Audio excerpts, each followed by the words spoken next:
이 운에는요, 이 식신이라는 운이 들어오는데 이런 거는 노래보다는요, 뭘 만들어내는 운이라고 그래요. 그러니까 작곡, 제작 이런 일을 해서 큰 돈을 버는 시기가 아니냐. 구독과 좋아요, 댓글 부탁드리겠습니다. 토비, 너도 부탁해. 어이구 그래.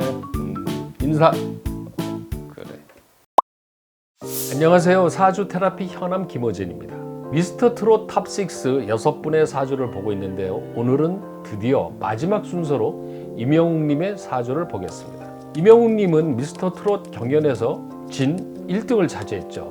임영웅님은 아버지를 일찍 여의고 발라드 가수로서 힘든 시기를 버텨내면서 지금 최정상의 자리까지 올라가는데 어머니의 역할이 정말 컸던 것 같습니다. 이게 사주에 나와 있는지 한번 살펴보도록 하죠. 미스터 트롯 결승전 생방송이 열리던 날이 임영웅님의 아버지 기일이었다고 하는데 아버지께서 지어주신 이름 그대로 진짜 영웅이 되는 순간이라고 생각되는데 정말 인생도 노래도 드라마네요. 미스터 트롯 예선전에서 어머니를 위한 노래로 노사연의 바램이라는 노래를 불렀던 게 기억이 나는데요. 임영웅님을 보면 참 효자고 인성도 훌륭한 것 같습니다. 자, 그럼 임영웅님의 사주를 풀이해 보도록 하겠습니다. 자, 임영웅님의 사주 풀이를 해보도록 하겠습니다. 신비생 양띠입니다. 갑오월에 태어났고 태어난 날은 정사일에 태어났습니다. 앞에서 어머니의 역할이 되게 크다고 얘기했는데요. 사주 원국에 그게 나와 있어요. 자, 왜 그러냐면 여기서 정이라는 글자는 임영웅님을 뜻하는 거고요. 여기서 갑이라는 것은 어머니를 뜻합니다. 근데 불은 나무가 있어야 잘 타죠.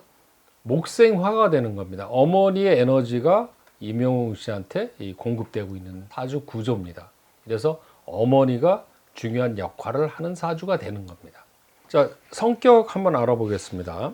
기억력이 좋고 인간미가 있고 예절 바르고 생각과 행동이 일치하다라고 제가 썼습니다만은 이 정화일주는요, 기억력을 의미합니다. 그래서 머리가 좋죠.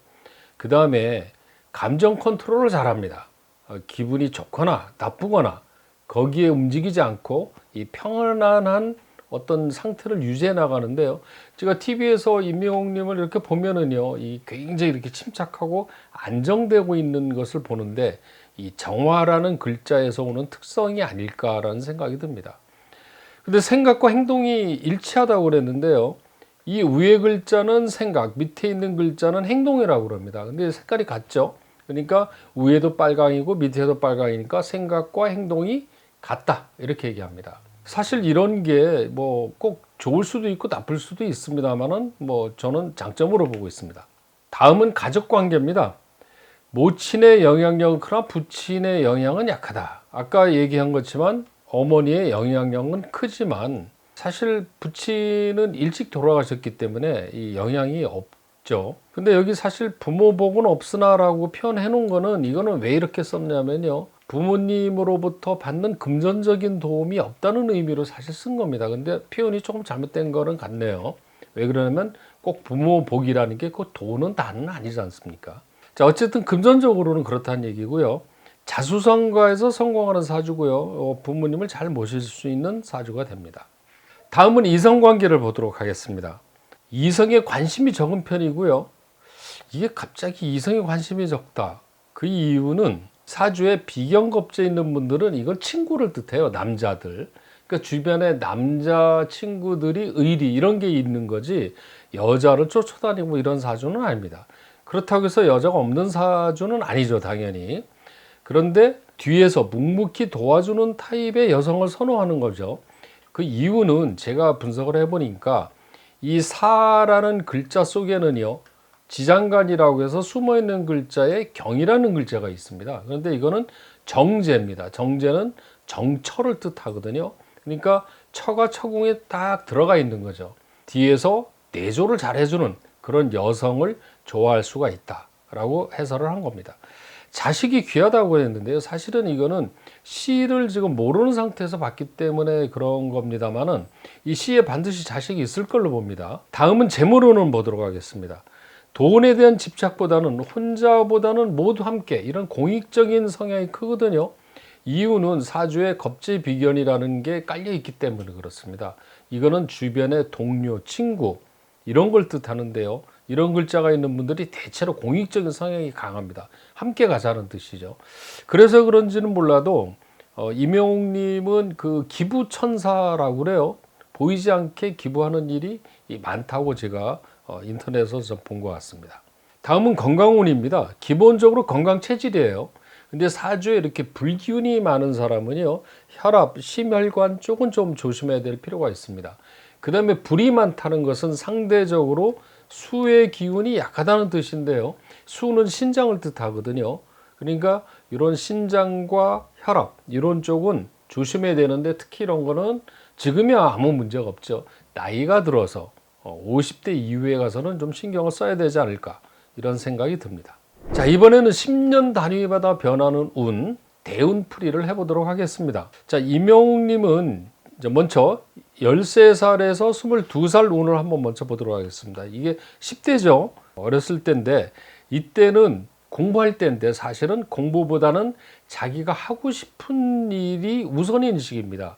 특히 이 운은 이게 상관이라는 운인데요. 진이라는 글자가, 상관은 노래, 말 이런 거로는 이 달란트를 발휘하는 시기고요.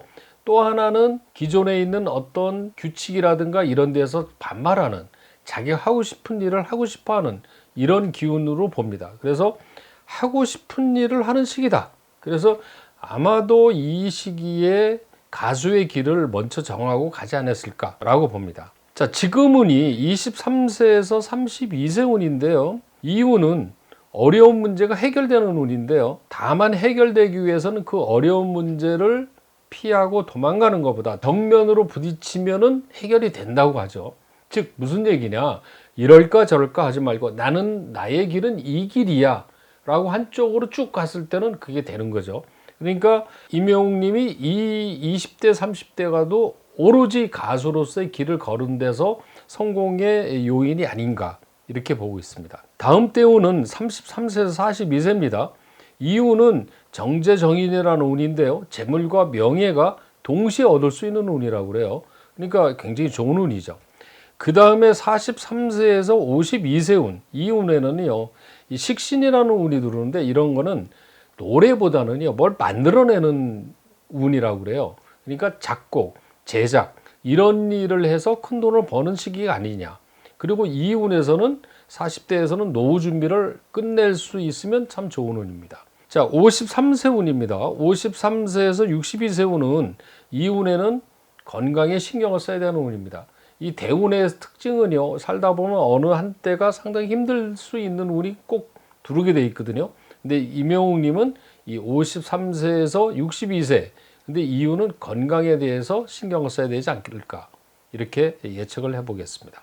자, 다음은 세운풀이입니다. 1년의 운이죠. 임영웅님은 2018년이 가장 힘들었던 해입니다. 무술년이었거든요. 근데 2019년 이후부터는 상승선으로 올라오고 있어요. 특히 작년 2020년은요, 힘은 들었겠지만 이름을 알리고 돈도 벌 수 있는 해입니다.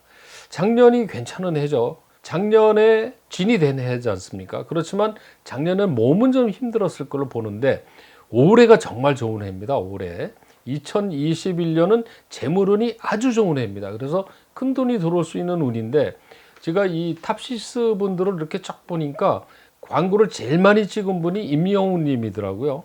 그만큼 돈을 많이 벌었다는 얘기죠. 자, 22년 내년입니다. 내년에는요, 상당히 안정적인 해입니다. 이민년인데 정관정인이라는 운이 들으면 이름은 당연히 알리는 거지만, 이렇게 시스템이라든가 본인의 환경이 안정이 되는 해로 봅니다. 그래서 내년도 굉장히 편안하고 인기를 얻을 수 있을 걸로 보고 있습니다. 자, 월운입니다. 월운은요, 사실은 체감률이 가장 높은 운이기 때문에 저는 월운을 좀 중요하게 보는데요.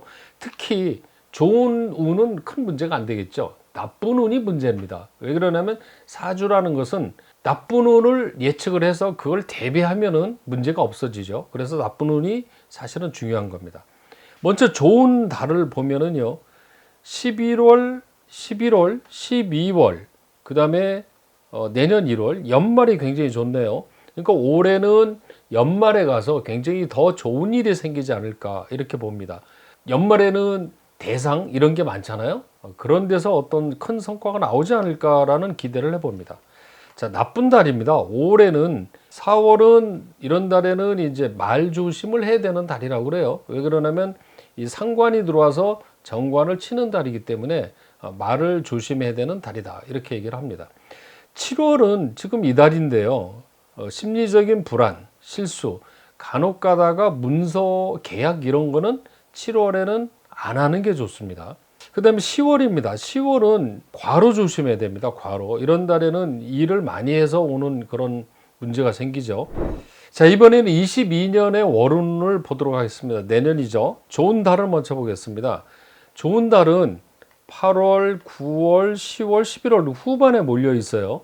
근데 이 넉 달의 기운의 특성은 돈입니다. 이 재물이 잘 들어와요. 그래서 내년 후반기에는 아주 대박 날 일이 있지 않을까 이렇게 보고 있습니다. 자, 다음은 나쁜 운입니다. 전반전에 좀 안 좋네요. 3월은 과로예요. 이런 달에는 몸과 마음이 피곤한 달입니다. 그러니까 컨디션 관리를 해야 될 필요가 있고요. 5월에는 사람과의 생기는 어떤 문제입니다. 대체로 후배, 스트레스 이런 거를 받을 가능성이 있어요. 그리고 특히 금전거래는 하지 말아야 됩니다. 자, 6월이 또 안 좋은데요. 6월은 병호월은 이런 달에는 두 가지입니다. 어디가 다치거나 또는 돈이 많이 나가는 달이거든요. 그래서 이런 데는 필요한데 돈을 쓰는 것은 상관이 없습니다만은 지출 요인을 좀 체크해 볼 필요가 있지 않을까 이런 생각이 듭니다. 그래서 내년에는요, 전반기에는 좀 조심하고 후반기에는 금전운과 여러 가지 일이 잘 되니까 후반기에 더 줄여가야 될 필요가 있다고 봅니다. 자, 이번에는 임영웅님의 사주 테라피를 해보도록 하겠습니다. 먼저 잘 맞는 색깔은 검은색과 하얀색입니다. 왜 그러냐면 하얀색은 재물을 뜻하고요, 까만색은 너무 사주가 조열하기 때문에 열이 많기 때문에 물기운으로 그걸 좀 식혀줄 필요가 있거든요. 그래서 블랙과 화이트 이게 좋다고 할 수 있습니다. 공식 색깔이 하늘색이던데요. 하늘색은 목기운을 의미하기 때문에 에너지를 주는 색으로 보기 때문에 괜찮습니다. 자, 재테크는요, 금융권이 좋습니다. 부동산 이런 거보다는. 왜 그러냐면 금이 현금인 분들은요, 돈이 묶여 있는 것보다는 은행에 들어가 있다든가 금융 쪽에 재테크를 하는 경우가 많습니다. 어쨌든 안정적인 수익 구조를 만들어 놔야 되고요. 특히 여기서 하라는 글자는 빨간색이지만 사실은 금의 장생지라고 그래요. 즉 돈이 샘솟는 자리입니다. 그러니까 임영웅님은 돈이 주기적으로 이렇게 나오는 그런 수익 구조가 반드시 있게 됩니다. 이렇게 된 사주는요. 뭐 기본적으로 저장료가 나올 수 있고요. 나중에 돈 많이 벌어서 부동산 이렇게 투자하면 임대료 나올 수도 있는 거죠. 자전 금전적인 문제는 뭐 문제가 없을 것 같아요. 건강에서 앞에서도 얘기했습니다만은 고혈압, 신장 건강에 조심하고요. 금연도 추가를 하고 싶어요. 이유가 뭐냐면 불이 많은 분들은 금을 녹이게 돼 있거든요. 화급금 한다고 그럽니다. 그런데 금이 의미하는 것은 기관지 폐를 뜻해요. 그러니까 이 임영웅님은 담배는 안 피는 게 좋겠습니다. 실제로 그 흡연 문제로 약간 뭐 문제가 되는 이런 기사도 보긴 했는데 이번 기회에 금연하는 게 좋을 것 같습니다. 길한 방향은 북서쪽입니다. 검은색과 하얀색이 의미하는 건 북서쪽이거든요. 서울 시내로 놓고 보면은요, 일산, 김포, 서대문 이런 쪽 방향이 좋다고 할 수 있습니다. 행운의 숫자는 4와 9입니다. 이거는 재물을 의미하는 글자입니다. 어머니의 사랑의 힘은 대단합니다. 어머니는 그 존재만으로도 나에게 힘이 되죠. 어릴 적 임영웅님은 모두 가시겠지만 부친 일찍 돌아가시고 어렵고 힘들게 살아왔는데요. 지금 탑가수로서 성공한 것이 꼭 사주가 좋아서만은 아니라고 생각합니다. 어머니의 애틋한 자식에 대한 사랑, 성공해서 어머니께 보답을 해야겠다는 마음, 자신이 좋아하는 일을 끝까지 해보는 것 등 임영웅님의 의지와 끈기가 이 성공의 원동력이 된 것 같습니다. 부디 성공한 가수이자 아들로서 지금처럼 선한 영향력과 기운을 대중에게 나눠주셨으면 좋겠습니다. 임영웅님의 사주에 더 궁금한 점이 있으시면 댓글로 질문 부탁드리고요. 사주가 궁금한 연예인, 셀럽의 이름을 댓글로 달아주시면 다음 영상 제작에 참고하도록 하겠습니다. 그리고 구독자분들의 고민과 사연, 생년월일 시 닉네임, 이메일을 댓글로 작성해 주시면 사연을 선정해서 라이브 방송이나 녹화 방송 때 무료로 소개해드릴 예정이니 많은 시청 바라겠습니다. 구독과 좋아요, 알림 설정 부탁드리고요. 항상 발전하는 사주 테라피가 되도록 하겠습니다. 시청해 주셔서 감사합니다.